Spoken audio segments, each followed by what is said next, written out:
Okay, welcome members. Just to advise that we are now in open session and that the meeting is being broadcast online and throughout Parliament buildings. Welcome to those of you who have joined online today. We have Timothy and Sinead, and just to remind you to ensure that your mobile phone is muted and that there is no recording nor photography of the meeting allowed. Okay, if you're content, we'll proceed with the agenda. So we have apologies from Claire. That's right. Carol has just stepped out to take a phone call, and we know that Anya is caught up, unfortunately, in a traffic issue, so she'll be joining us shortly. So members, any declarations of interest to declare? No? Okay, thank you. Okay. Sorry, just the pony stuff. Yeah. It's going to come up. Yeah, thank you. Thank you, Carol. Okay, in terms of chairperson's business, there aren't any items. Item 4, their draft minutes. So just to advise you that the draft minutes of the meeting held on Wednesday the 10th of December 2025 are found on pages 7 to 14 of the pack, and minutes from the meeting held on Tuesday the 6th of January are found on pages 15 to 18 of the pack. So I'm just going to ask members if you're content that these minutes are a true reflection of the proceedings of the meeting held on the 6th of January and also on the 10th of December. Content? Yeah. Oh, go ahead, please. Yes. Timothy? Yeah, Chair, just I wanted to raise, and it will fall under matters arising, but it relates to the minutes from the 10th of December regarding the JTI letter. So I just wanted to give notice I want to raise directly relates to the minutes from the 10th of December once we get to Yes. number 5. Yes, so I've got that under matters arising here. Yep. Anything else people want to raise at this stage? No. Okay, we'll go ahead and get those signed. Thank you. So matters arising, yes, on that issue, Timothy. So just to advise that on our meeting on Wednesday the 10th of December 2025, the committee considered correspondence from JTI Northern Ireland regarding the tobacco and vapes bill. The committee then agreed to forward the correspondence to the Windsor Framework Democratic Scrutiny Committee for consideration of the issues raised, as it is within their remit, that committee's remit, to examine and consider new EU acts and replacement EU acts. So the tobacco and vapes bill actually falls under the remit of the Health Committee, and at page 20 of the pack you will find correspondence from the clerk of the Windsor Framework Democratic Scrutiny Committee, which outlines the remit of that committee and where the boundaries lie in relation to the work of the various scrutiny committees. So go ahead please, Timothy. Yeah, on that basis, Chair, can we ensure that the correspondence from JTI has been shared with the Health Committee? Through correspondence with them, they wrote directly to the Democratic Scrutiny Committee, who come back to say and confirmed what you have indeed said, that it falls outside their responsibility because the directive predates the Windsor Framework. But we need to ensure that this doesn't fall by the wayside, and if it falls under the Committee for Health, that we can get these people in and understand the problems that this is causing, essentially because we still fall under the EU second tobacco products directive. That means it strikes down this legislation being brought by our sovereign parliament, which is deeply concerning. And at no point should we have countries such as Portugal, Italy and Slovakia knowing or thinking they know better than our UK sovereign parliament. So I'd be very keen, because JTA wrote to this committee, that we ensure that they are given a platform and they can come to the Health Committee to make their points, and the members of that committee can scrutinise accordingly. Okay, thank you, Timothy. Has the correspondence, can we confirm that it has gone? I suppose it would be difficult for this scrutiny committee to instruct another scrutiny committee of who would come before them as witnesses, but your comments are on the record. Chair, just to, excuse me, just to further on to that, I know that the Health Committee, it's something that they've already looked at. I think there may even be an LCM relating to an area similar to this. I can definitely write to the clerk of the Health Committee, making them aware of it and forward on the correspondence. I have a feeling they already have it, okay. but we can make that happen. That's no problem. Okay, any other comments on this? No. Okay, thanks so much. Okay, so we're going to move on now, members, and I just seek your permission to go into closed session. Thank you. Okay, thank you. Okay, members, so we're back in open session, and we've concluded our informal deliberations on the clauses of the bill for this meeting. So I don't think we need a comfort break. I think we'll just plough on. Yeah. Okay, so in terms of correspondence, I'm going to refer you to pages 6 671 to 677 of the pack for the updated summary of committee correspondence, and just would like to draw your attention to a number of items. So 7.2, members, I'm going to refer you to pages 678 to 680. This just to advise that the committee has received a response from the department to the committee's correspondence of the 21st of November 2025 regarding the HIA proposed memorial plaque final wording. The final wording was agreed on the memorial plaque on 13th of October 2025. That was shared with the leaders of victims and survivors representative groups. So I'm just going to seek your agreement to note this item and agree to forward it to Rosetta Trust. But I also would like agreement about writing back to the department to see if there's a definitive date for when the plaque is going to be Great. agreed. Great, Okay. Chair. Okay. 7.5 TO RHI closure of non-domestic scheme bill. I'm going to refer you to pages 710 to 712 of your pack. Just to advise that the committee has received a response from the department to the committee's correspondence of the 3rd of December 2025 in relation to the RHI bill. The department has confirmed that the bill has no implications for TO, so I'm just going to seek your agreement to note this item and agree to write to the Committee for the Economy indicating a nil return from this committee. Agreed? Great. Okay, 7.12 then, Northern Ireland Assembly Public Engagement Team Balmoral Show 2026. I'm going to refer you to pages 1440 to 1441 of the pack. Just to advise that the committee has received correspondence from the Northern Ireland Assembly Public Engagement Team inviting the committee to take part in the Balmoral Show, which will take place from Wednesday the 13th of May to Saturday the 16th of May 2026. And just to advise that if the committee has received the proposed race relations bill by that stage, we could possibly go to the Balmoral Show to gather views as part of our call for evidence as a meaningful suggestion for how we do that. But since we have no definitive date for introduction as yet, we will maybe keep that under review. Agreed? Great. Okay, so I'm going to ask we're still Just keep going. going there, sorry. Okay, sorry, I'm running ahead of myself here. So 7.13, so proposed legislation, I'm going to refer you to page 1457 of the pack, and this is in relation to correspondence received from the committee for communities asking the committee whether or how it receives a definitive list of timeframes for TO for the introduction of proposed legislation in the forthcoming year. So I'm just going to seek your agreement to note this item and agree to write the committee for communities outlining that the committee received a written ministerial statement on the executive's legislative programme for the 2025-26 session on the 3rd of October 25 and receives updates on relative legislation to this committee, including timelines via the DALO. Agreed? Great. Okay, so Department for Communities, the Inquiry and Redress scheme bill around access to records. I'm going to refer you to pages 1513 to 1542 of the pack. The committee has received a response from the Department for Communities to the committee's correspondence of the 31st of October 2025 regarding the access to records in relation to the Inquiry and Redress scheme bill. What measures are being taken by PRONI in anticipation of the inquiry and the increased demand in accessing or trying to access records by an individual. Information that they've provided from PRONI for records of institutions secured, ownership and statutory frameworks for access to records, additional records secured, including pathways and practices, update on ongoing negotiations to secure additional records, surveys of adoption records completed, and research in support of the Truth Recovery Independent Panel's work. So just to advise that this letter has been referenced in the committee, letter will be referenced in the committee report, and to seek your agreement to note this item and to agree to forward the response to the Communities Committee. I'm also, and I think I mentioned this earlier, in closed session to seek your views on whether the committee would like to arrange a visit to PRONI after Easter recess.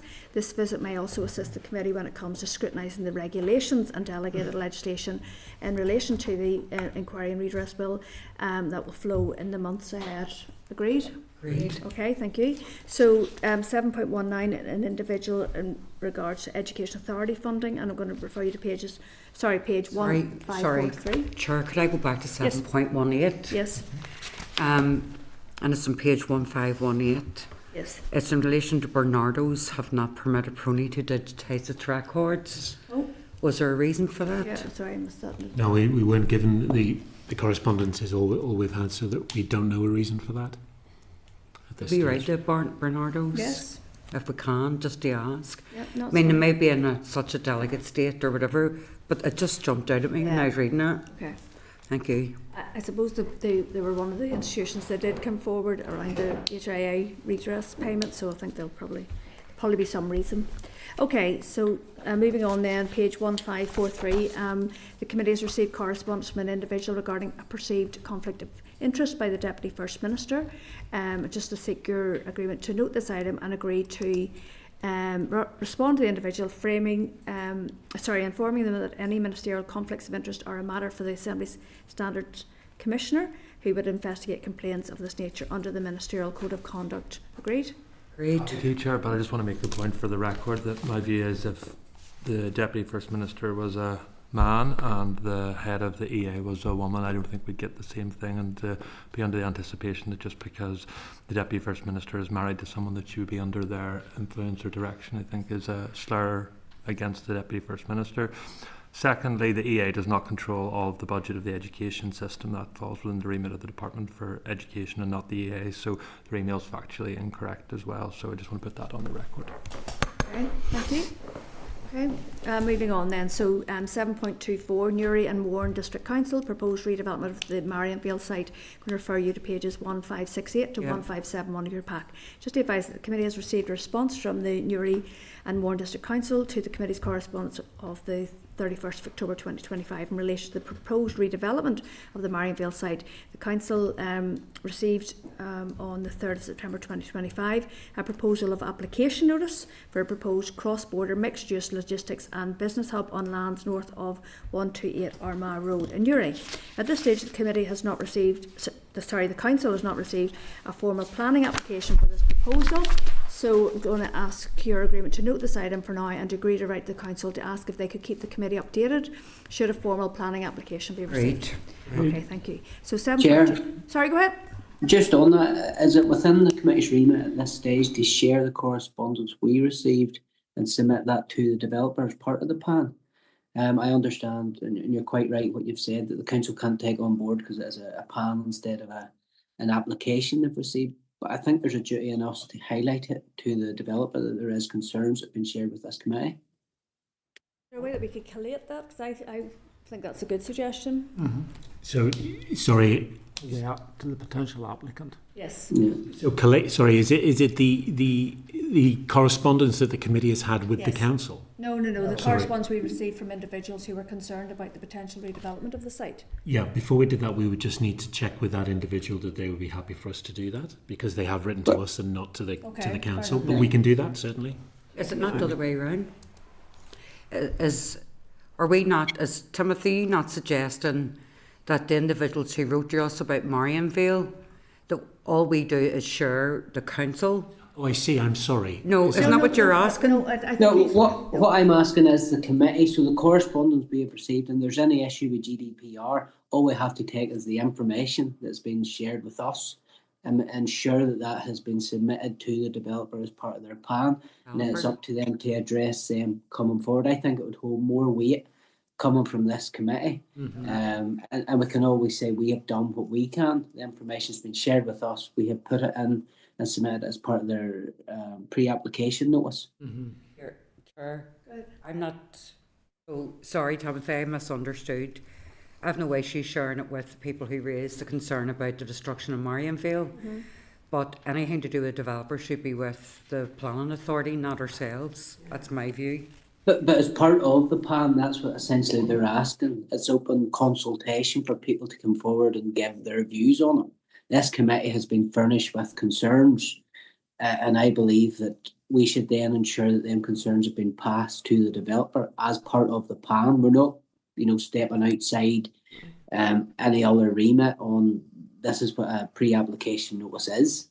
It's them consulting with the public, and we would be just submitting a response to their consultation based on the information we've received. Well, I wonder if a compromise would be then that we go back to the individuals, share this correspondence we've received, but also then see if we can get the information on the developers' representatives, etc., for them to contact them directly. They can do it themselves. Yeah, I think we would need to contact the individual who's contacted the committee and explain what the committee, What our remit is, but try to but also facilitate then it to a see bit. whether we can facilitate that. Yeah. Okay. Timothy, could you leave that with us, and we'll we'll come back on that. As long as you're going to agree to what I've asked, yes. Okay, we'll leave it with the team. Okay, but thank you. Okay, so 7.25 TO reserve schemes for the affected mother and baby institutions, Magdalene, Laundries and Workhouses. I'm going to refer you to pages 1572 to 1574. Your pack just advised the committee has received a response from the department to the committee's correspondence 21st of 21st November regarding the scheme, and just to note this and to agree to forward this correspondence to committee for finance. Okay, so we'll go ahead and read everything else into the record then. Thank you, Chair. Just a few more for members to note. 7.3 is Information Commissioner's Office Better Records Together launch. 7.4 is a written briefing from Pivotal around Northern Ireland's multi-year budget, challenges and opportunities, just for members to note. 7.6 is a copy of correspondence from the Committee for Justice to TEO regarding the Troubles Permanent Disablement Payment Scheme. 7.7 is a news release from the Department. Junior Ministers use London events to reaffirm Executive's commitment to economic growth. 7.8 is the annual statement for 2025 from the Northern Ireland Human Rights Commission. 7.9 is a response from the Department to the Committee's correspondence of the 14th of November 2025 regarding the International Relations Strategy. 7.10 is a copy of correspondence from the Committee for Communities to FM and DFM regarding cross-departmental strategy for supporting people programme. 7.11 is Independent Monitoring Authority, their fourth annual report to the Specialised Committee on Citizens' Rights. For members to note, 7.13 is a departmental briefing paper on the budget 2026 to 2029/30. Just to advise members that departmental officials will brief the committee on Wednesday the 4th of February on the budget and the December monitoring round. So if any member has any specific questions that they would like to send to the department in ahead of that briefing, please email myself. 7.14 is a copy of correspondence sent to the Committee for Communities, from the Committee for Communities to FM and DFM regarding the Fraud, Error and Recovery Bill timeline. 7.16 is a news release from the Department on young people's attitudes to the refugee and asylum seekers in Northern Ireland 2025. 7.17 is from the Department. There's a copy of the Central Good Relations Fund Guidance Notes 26-27, which is now open for applications. 7.20 is a response to committee's correspondence from the Commissioner for Public Appointments. That was the correspondence of the 23rd of September 2025. And again, just to remind members that the Commissioner is due to brief the committee on Wednesday the 25th of February. 7.21 is correspondence from the Open University in Ireland announcing the appointment of its new director, Mr. Michael Bauer. 7.22 is correspondence from the Minister of Finance on the proposed draft budget 2026 to 2029/30. Members are advised, again, they can ask departmental officials any questions on the multi-year proposals at the oral briefing on Wednesday the 4th of February. And finally, 7.25 is an individual correspondence outlining views on the ICIRI and the Legacy Bill. Chair, perhaps you wanted to mention that as well. I'll bring you in a second, Carol. I know you want to refer to something else. I suppose there's two items that I wanted to raise concerns about, and one was 7.9, the internet correspondence regarding the international relations strategy. So it says in the letter that they are working at pace. I am very sceptical of that. I'm concerned that we won't see this international relations strategy within this mandate. And I think, did you say they're coming? The bureaus are coming at the end of the month? Yes. 28th. Okay, so it is something that I'll be raising then. And the other issue is around the last piece there, around ICRIR. Obviously the NIO and Department of Foreign Affairs have been engaging with political parties recently around the new Troubles Bill and the roles and responsibilities for both going forward. And I'm just wondering if we could write in the first instance the Irish Government to find out where they are, the status of their commitments within that new Troubles Bill, and also maybe just ask for an update on the NIO in terms of its engagement with victims and survivors. I think that there's something that's come out today. I think Raymond McCord has come out today very unhappy with aspects of the Troubles Bill. I think he's even asked him to go back to the drawing board on it. But I don't think he's the only one. no, I don't think he's the only one. So I think that if we can, Department of Foreign Affairs regarding just where they're at with their, but also then the NIO, UK government in relation to engaging with victims and survivors around the implications for the amendments or the remedial order and the new clauses they're going to No introduce. worries. Okay, content.